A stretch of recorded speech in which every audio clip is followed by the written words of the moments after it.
Kurva yang melengkung habis ini artinya suatu saat wabah ini akan berhenti. Nah, garis ini mewakili kapasitas rumah sakit dan tenaga kesehatan. Jadi semua yang di bawah garis ini kemungkinan besar akan dirawat, tapi yang di atas garis ini kemungkinan besar kesulitan dan bahkan meninggal dunia. Nah, tugas kita adalah membuat kurvanya tuh nggak terlalu melonjak tinggi, sehingga semua orang yang sakit bisa masuk ke dalam rumah sakit dan ditangani oleh petugas kesehatan. Jadi gimana caranya membuat kurva ini menjadi landai? Orang itu sakit nularin orang lain.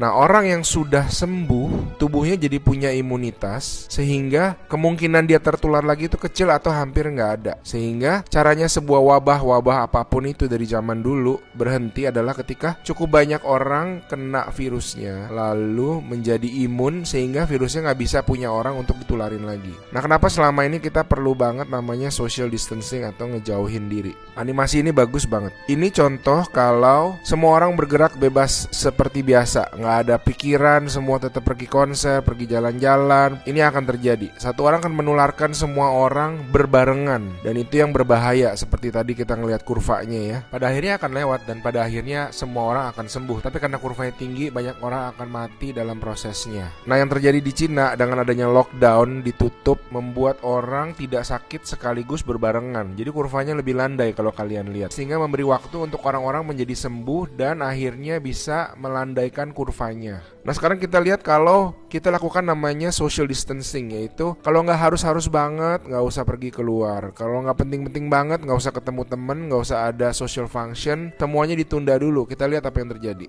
Nah, bahkan ini ada simulasi satu lagi, kalau social distancingnya itu benar-beneran ekstrim, orang nggak boleh keluar, ada jam malam dan sebagainya. Ini yang terjadi.